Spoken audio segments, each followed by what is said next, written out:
নমস্কাৰ টাইমেটলৈ স্বাগতম জনাইছো মই হিমাক্ষী। অশান্ত বাংলাদেশ প্ৰসংগত মুখ্যমন্ত্ৰী ডক্টৰ হিমন্ত বিশ্ব শৰ্মাই মন্তব্য কৰিছে, যিটো অসমবাসীয়ে শংকিত হৈ আছিল যে বাংলাদেশী অসমলৈ আহিব নেকি আৰু অসমলৈ আহিব নেকি বুলি শংকিত হৈ থকাৰ সময়তে মুখ্যমন্ত্ৰীগৰাকীয়ে মন্তব্য কৰিছে যে এজনো বাংলাদেশী অবৈধভাৱে অসমত প্ৰৱেশ কৰিব নোৱাৰে, তাৰ বাবে সীমান্তত কটকটীয়াভাৱে নিৰাপত্তা ব্যৱস্থা ৰখা হৈছে, কোনো যাতে এজন লোকো বাংলাদেশীও আহিব নোৱাৰে, অসমত প্ৰৱেশ কৰিব নোৱাৰে। এই মন্তব্য মুখ্যমন্ত্ৰী ডক্টৰ হিমন্ত বিশ্ব শৰ্মাই কৰিছে।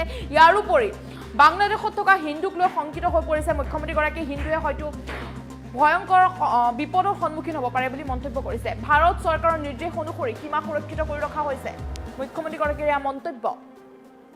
মানকাছাৰ সুতাৰকান্দিত সীমান্তত ৰখা হৈছে নজৰ, সম্পূৰ্ণ নজৰত ৰখা হৈছে। মানকাছাৰ সুতাৰকান্দিত নজৰত ৰখা হৈছে। পাছপোৰ্ট নথকা কোনো লোককে প্ৰৱেশ কৰিবলৈ দিয়া হোৱা নাই। সীমান্তৰে কোনো লোককে প্ৰৱেশ কৰিবলৈ দিয়া হোৱা নাই। কোনো লোক আহিব নোৱাৰে, সীমান্তৰে আহিব নোৱাৰে কোনো লোক।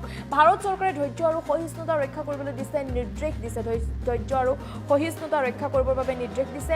ইয়াত অধিক মন্তব্য দিলে বাংলাদেশত হিন্দুৰ ওপৰত অত্যাচাৰ বৃদ্ধি পোৱাৰ সম্ভাৱনা আছে। মুখ্যমন্ত্ৰীগৰাকীয়ে মন্তব্য কৰিছে, যদি ইয়াতে অধিক কথা কোৱা যায়, বাংলাদেশ প্ৰসংগত অধিক কথা কোৱা যায় বা অধিক মন্তব্য দিয়া যায়, তেন্তে বাংলাদেশত হিন্দু লোকে বিপদ হোৱাৰ সম্ভাৱনা আছে আৰু তাৰ বাবে সম্পূৰ্ণ নজৰ ৰখা হৈছে সুৰক্ষা ব্যৱস্থা, যাতে কোনো এজন বাংলাদেশীয়ে অবৈধভাৱে প্ৰৱেশ কৰিব নোৱাৰে, অসমত প্ৰৱেশ কৰিব নোৱাৰে কোনো এজন বাংলাদেশীয়ে। বাংলাদেশ প্ৰসংগত মুখ্যমন্ত্ৰী ডক্টৰ হিমন্ত বিশ্ব শৰ্মাই গুৰুত্বপূৰ্ণ মন্তব্য কৰিছে যে বাংলাদেশ পৰিস্থিতিক লৈ মুখ্যমন্ত্ৰীগৰাকীৰ মন্তব্য। ভাৰত চৰকাৰৰ নিৰ্দেশ অনুসৰি সীমা সুৰক্ষিত কৰি ৰখা হৈছে। মানকাছাৰ সুতাৰকান্দি সীমান্ত ৰখা হৈছে নজৰত আৰু পাছপোৰ্ট নথকা কোনো লোককে প্ৰৱেশ কৰিবলৈ দিয়া হোৱা নাই। সীমান্তৰে কোনো লোককে প্ৰৱেশ কৰিবলৈ দিয়া হোৱা নাই। যিসকলৰ পাছপোৰ্ট নাই সেইসকলক প্ৰৱেশ কৰিবলৈ দিয়া হোৱা নাই।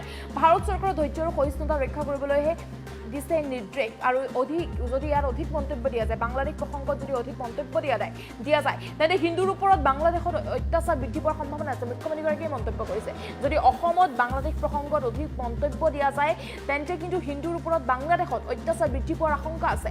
আৰু বাংলাদেশৰ পৰা কোনো লোকে যাতে অবৈধভাৱে অসমলৈ নাহে, তাৰ বাবে সম্পূৰ্ণ নজৰত ৰখা হৈছে সুৰক্ষা ব্যৱস্থা। যিহেতু অসমবাসী শংকিত হৈ পৰিছিল, চিন্তিত হৈ পৰিছিল যে বাংলাদেশত যি উত্তপ্ত পৰিস্থিতিৰ সৃষ্টি হৈছে, যি ভয়ংকৰ ঘটনা ঘটি আছে বা ভয়ংকৰ পৰিস্থিতিৰ সৃষ্টি হৈছে, সেইলৈ অসমবাসীয়ে যথেষ্ট শংকিত হৈ পৰিছিল। বহুলোকে মন্তব্য কৰিছিল যে হয়তো অসমলৈ বাংলাদেশৰ পৰা বহু লোক আহিব, অবৈধভাৱে অসমলৈ বহু লোক আহিব বাংলাদেশী।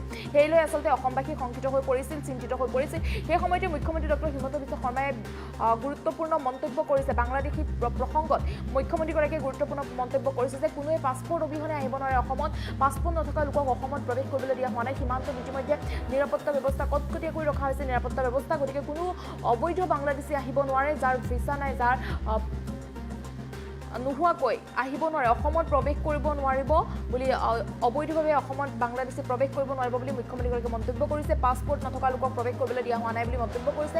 যিটো অসমবাসী যথেষ্ট শংকিত হৈ আছিল, চিন্তিত হৈ আছিল যে অসমত হয়তো বাংলাদেশী আহিব।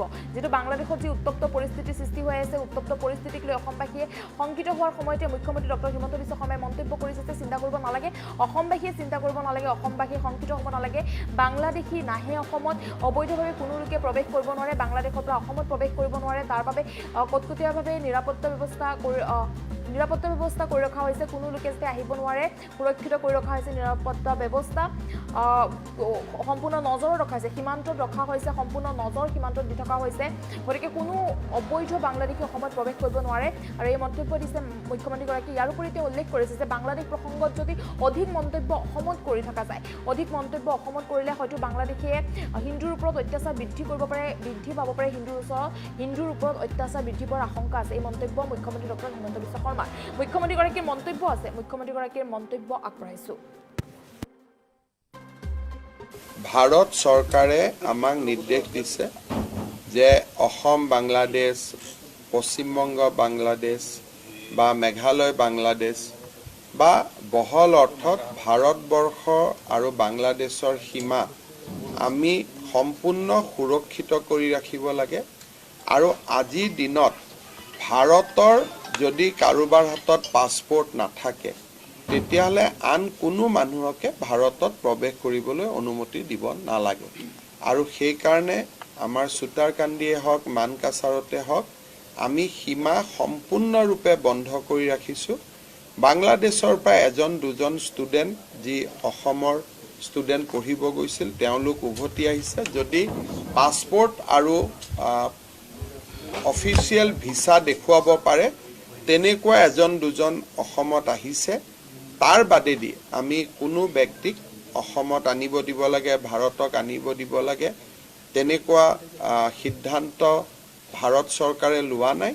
আৰু ভাৰত চৰকাৰে বৰঞ্চ সীমাক সম্পূৰ্ণৰূপে চিল কৰি ৰাখিবলৈ নিৰ্দেশ দিছে। বৰ্তমান হিন্দুৰ ওপৰত আক্ৰমণ হৈ আছে আৰু তাৰ সমাধান নতুন চৰকাৰখনক ভাৰতে নিশ্চয় ৰাজনৈতিক আৰু কূটনৈতিকভাৱে হেঁচা দিব, যাতে সংখ্যালঘু লোকৰ ওপৰত বাংলাদেশত অত্যাচাৰ কৰা নহয়।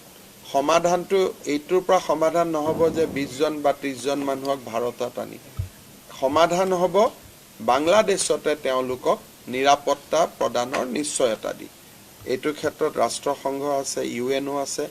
যি ধৰণে যেনেকৈ প্ৰয়োজন ভাৰতবৰ্ষৰ চৰকাৰে ডিপ্ল'মেটিকেলি ইয়াক সমাধান কৰিব। আৰু এই বিষয়টো বহুত বেছি মিডিয়াত চৰ্চা কৰিও লাভ নাই, কাৰণ আমি যিমানে ইয়াত কথা পাতিম তাৰ এটা নিগেটিভ মিনিং বাংলাদেশত হ'ব, আৰু 2জন হিন্দুৰ ওপৰত অত্যাচাৰ হ'ব। গতিকে ভাৰতবৰ্ষৰ চৰকাৰে আমাক নিৰ্দেশ দিছে যে আপোনালোকে এই সময়ত খুব কম কথা ক'ব আৰু ধৈৰ্য আৰু সহিষ্ণুতা ৰাখিব। মই ইমানেই ক'লোঁ যে ভাৰতবৰ্ষৰ চৰকাৰে আমাক নিৰ্দেশ দিছে যে এই সময়ত আপোনালোকে খুব কম কথা ক'ব, ধৈৰ্য আৰু সহিষ্ণুতা ৰাখিব, কাৰণ আপোনালোকৰ এটা শব্দয়ো 10জন হিন্দুক তাতে অসুৰক্ষিত কৰিব পাৰে। সেইকাৰণে মই ভাবোঁ যে আজিৰ দিনটো কম কথা কোৱা প্ৰয়োজন। সীমা সুৰক্ষিত হৈ আছে, সীমাৰ ভিতৰত কোনো সোমাব পৰা নাই বা অনুমতি দিয়া হোৱা নাই। আৰু বাংলাদেশতে যাতে হিন্দু লোকসকল নিৰাপদে থাকে তাৰ বাবে ভাৰত চৰকাৰে নিশ্চয় কাম কৰিব। ভাৰত চৰকাৰে আমাক নিৰ্দেশ দিছে যে অসম বাংলাদেশ, পশ্চিমবংগ বাংলাদেশ বা মেঘালয় বাংলাদেশ বা বহল অৰ্থত ভাৰতবৰ্ষ আৰু বাংলাদেশৰ সীমা আমি সম্পূৰ্ণ সুৰক্ষিত কৰি ৰাখিব লাগে। আৰু আজিৰ দিনত ভাৰতৰ যদি কাৰোবাৰ হাতত পাছপোৰ্ট নাথাকে তেতিয়াহ'লে আন কোনো মানুহকে ভাৰতত প্ৰৱেশ কৰিবলৈ অনুমতি দিব নালাগে। আৰু সেইকাৰণে আমাৰ চুতাৰকান্দিয়ে হওক, মানকাছাৰতে হওক, আমি সীমা সম্পূৰ্ণৰূপে বন্ধ কৰি ৰাখিছোঁ।